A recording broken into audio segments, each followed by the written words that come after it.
Welcome to this interview on Laverne TV. I'm here with Jabanka Sackey, Jeanette, or AKA Jeanette Mills. She is the subject of the new book, Driving the Birds by Russell Traber. And I'm Susan Boyer. I'm pastor of the Laverne Church of the Brethren, and it's my privilege to be able to do this interview today. When I read the book, Driving the Birds, I was captivated by the story of Jabanka's life, her courage, and her strength. Jabanka is from Liberia, and she came to the United States when she was 16, and I'm eager for her to tell you more of her story today. So thank you for being here today, It's my pleasure to be here. I wondered, before we get into the actual story, if you would just tell about the process of this actually becoming a book. How did you meet the author, and how did it feel to tell your story to someone? Well, the author, which is Russell, Russell and I worked together. Matter of fact, Russell was my boss.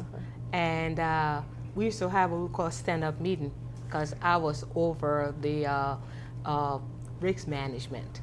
So I had to give my report every morning. And usually I'd be busy talking about the bush instead of talking about what I was there for. And he always told me to be quiet, but he said it in a very nice way. And one day I had some paperwork to deliver to Russell. And he said, Jeanette, you always talk about the bush. What about the bush? So I sat down and I told him a little bit about the bush. And I told him everything that I like about the bush. And so he looked at me and he said, well, has anybody ever, approached you to write your story? I said, 4 people had. I said, but I was not comfortable with them. I didn't feel at ease. Yeah. So after a long pause between Russell and myself, I said, would you like to write my story? And he accepted. The reason why I asked Russell to write the story, because I felt so comfortable with him. He was approachable. Yeah. I feel I could talk to him and didn't feel intimidated. Yeah. I felt that I could talk to him and without him judging me. Yeah. And I don't care when you met Russell down the hall, he always had a smile. He always listened. Yeah. If he didn't know an answer, he'll get it for you. Yeah. So therefore, I wanted him to write a story because I feel that he was compassionate, he will understand, and he will truly appreciate what I had to say. That's why I asked Russell to write the book. Felt like he really did a good job at capturing you. Tell us what is the bush, for those of us who grew up in the bush is cities where there's no lights. You're back in the jungle, and they have little huts and houses. The women go fishing. There's no civilization. You go fishing. You go wash your clothes. You cook your food, and there's no civilization there, and I just love it. I wanted to be a bush woman. I didn't care anything about the civilization. I love to go fishing with my mother. I love to go wash the clothes. I love to go get cassava leaf, potato greens. I just love it. Yeah. So, and you grew up in Liberia. I grew up in Liberia. Which is in the continent of Africa, yes, above the equator. Yes, exactly. Right. Yes. And in your story, we learn about your mother, yes, Zena, who is you love deeply, and yes, who's bushwoman, yes, and one of your father's wives, right? Yes, she was the youngest of my father's wives. And then your father, John Henry, who regularly beat you and your mother. Yes. And Mother Stevens, the missionary who informally adopted you. Yes. And as you told your story to Russell Traber, how did you feel about these people as you were telling your story? I would like to start with my father. Okay. At period, it seemed like he never did really care for me from the day I was born, because I was so different. I asked a lot of questions as a child growing up.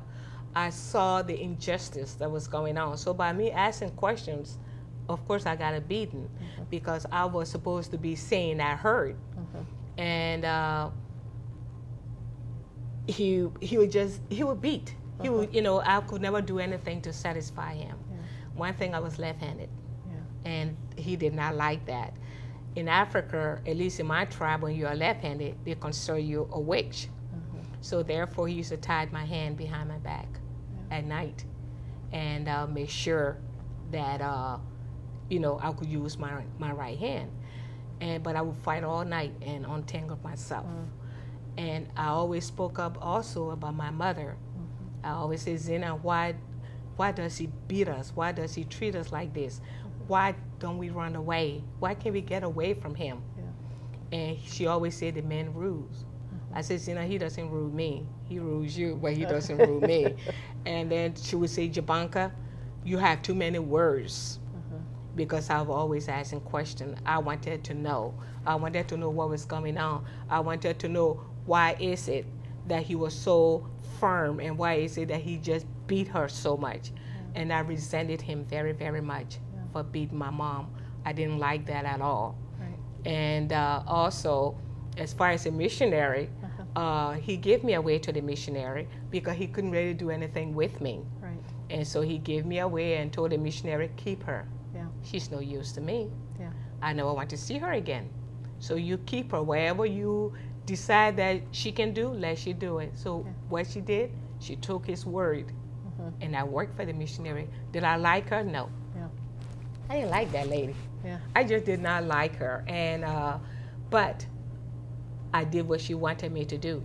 Did I get a beating? Yes, I did. And because I also asked her questions.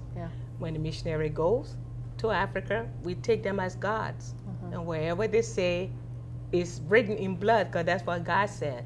But I always have questions in my little mind. I always ask questions, and that was not appreciated either.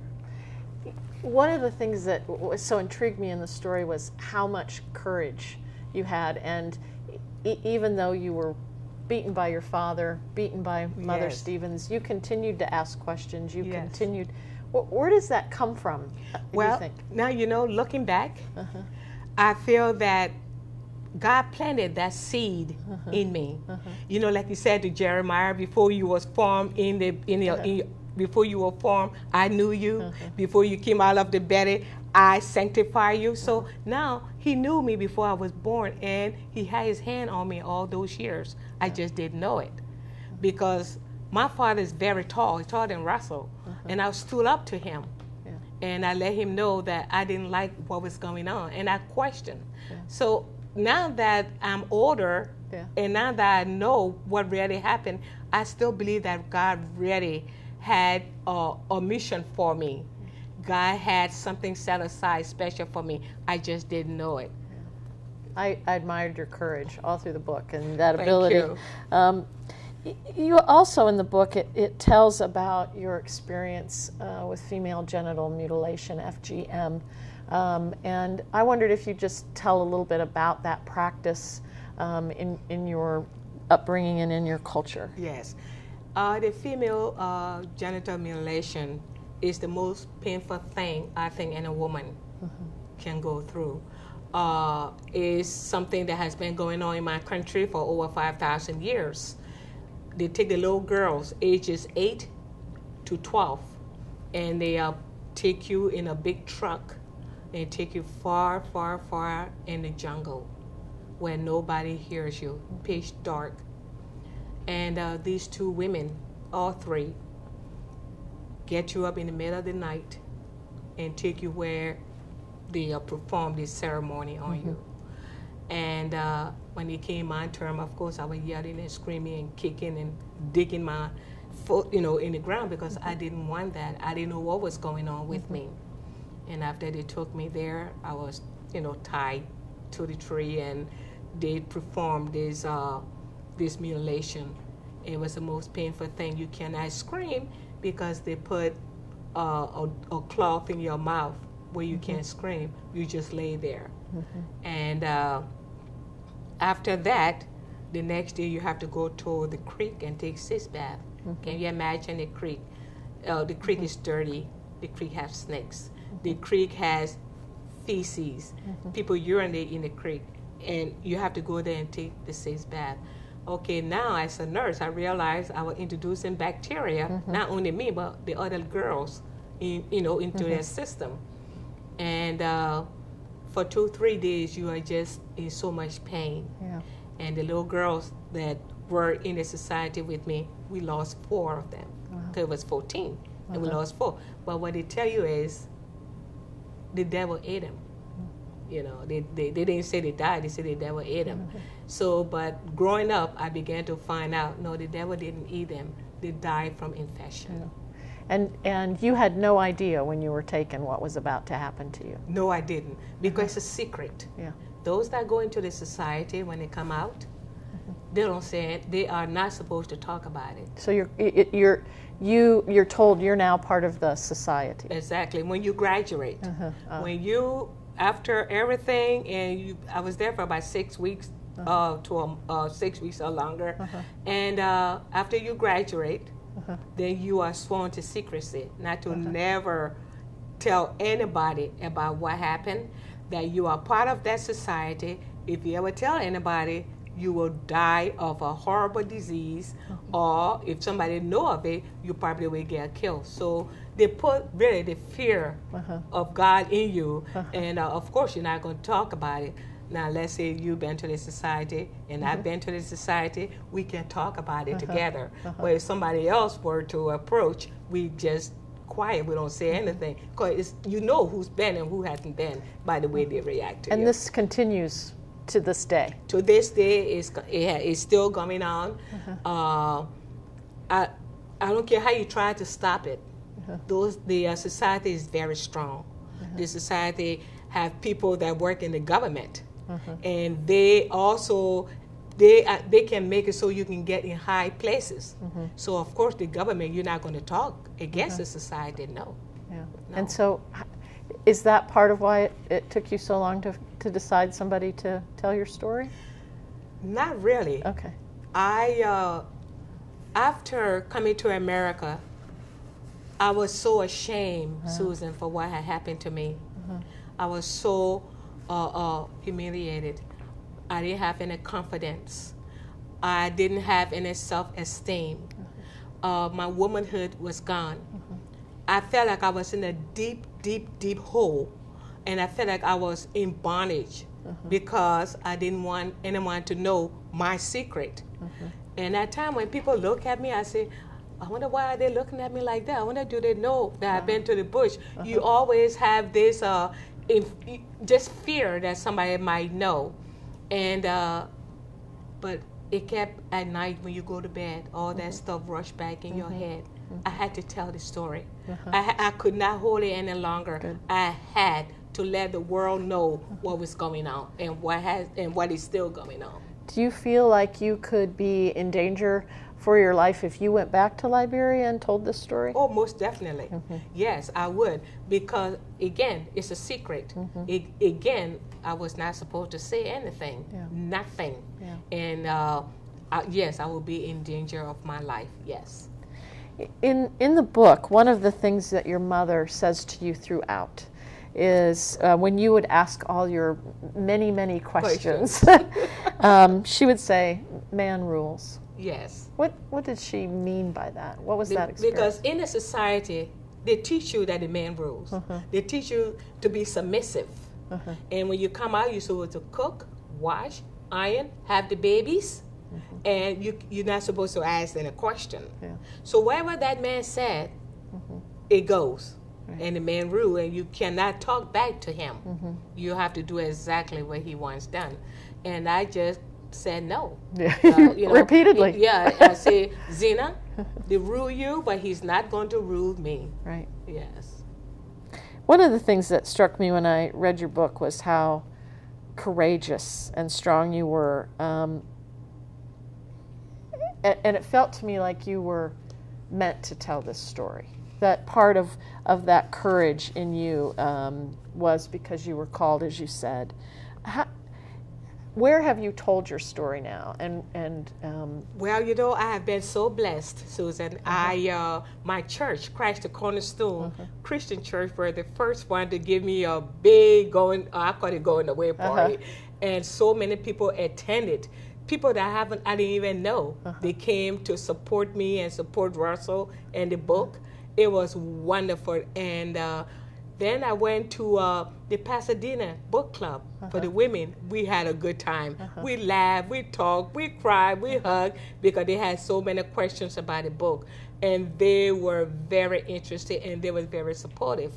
Then I went to the Black College Expo, and I didn't sell a lot of books, but I had a lot of attention from the young people, 16, 17-year-old girls that come to me. What about your book? Tell me about your book. What about it? And you go to talking to 2 or 3 girls, when you know one thing, you got a whole audience. And they wanted to know. And it was a blessing. Then we went on the Liberian Global Radio Station. I was a guest there, and trying to tell. They were asking me a question about this, about the society and what was going on and what happened. And of course, there's a gentleman that I interrupted. He didn't want me to say anything. Why? Because he's still rude. And then from there, I was invited to the Laverne Church of the Blood Ring, and I was just thrilled to death when we came. Matter of fact, you were the pastor, and you introduced me. The following week, I came to the Women Book Club at the Laverne University, and it was just marvelous. The women were so intense. They wanted to know. They wanted to hear, and they were just, and some was crying, had me crying, and they wanted to know. And it just did me good to be able to tell my story, to be able to tell them exactly what is going on in the world, and how as women we have to really stand. So I have really been to a lot of places and have really talked to a lot of people, and they all have been very supportive. What would, if you could have your wish, what would you want to see happen? What would be what you would hope this book would accomplish? Education. I want the young people to get to be educated by reading this book. I want them to have hope. My desire is to spread the word of hope, that regardless of what you're going through, regardless of what you've been through, there is still hope. There is a light at the end of that tunnel. You have to just be courageous and be strong, and to know that if she can do it, I can too. So my only desire and to be happy is for the young people to be able to speak up, to be able to not to let nobody abuse them. And here in America, they have it made, because they have counselors, teachers, ministers. They have so many opportunities that they can go and talk about their problem, whereas in the bush we don't have that. So if I can just share my thought of, as I said again, just keep hope alive. Don't give up. I don't care what you're going through. Do not give up. Who knew your story before this book came out and before you told it to Russell in October of 2012? My husband, John Mills. Okay. I met John when I met John in '68. Really a nice gentleman. And he was about 9 years older than me, so I still felt a little bit intimidated also, and I was very insecure when I met him. So when I met him, we began dating, and he asked me, we dated for 3 years, he asked me to marry him. I told him everything that happened to me. The reason why I did it, I wanted him to have a choice.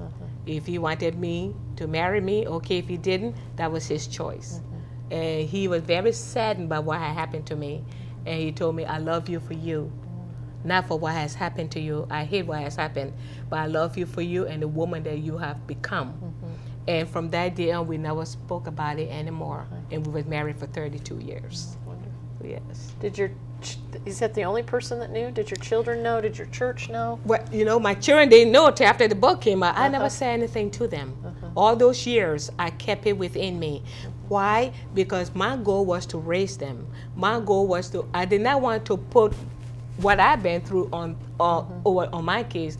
I wanted to protect them. I didn't want anything or anyone to harm my kids. So I never said anything. I just worked hard as a mom and tried to bring them up in a way that God said to bring them up. My friends, no.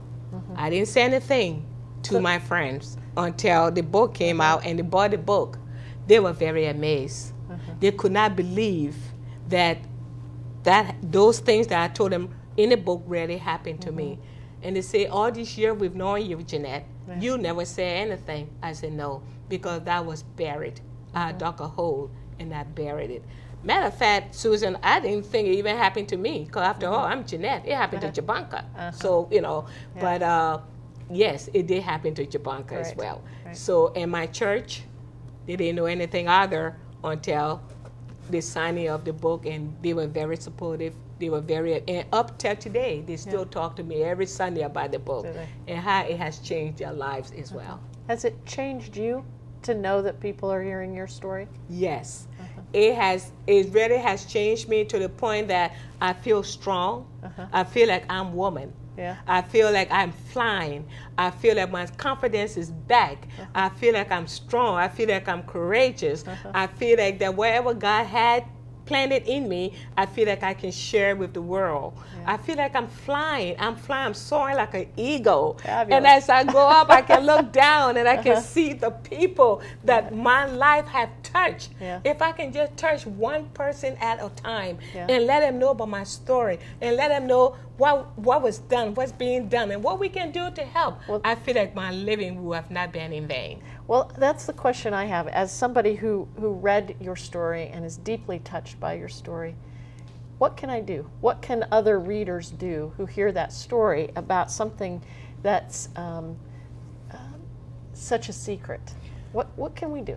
Well, what you can do is, probably you will not go to Africa because they don't have no bush police to help you there, but you can work with an organization. You can get with an organization that's helping the people in Africa, and they can perhaps try to, lead you in what to do.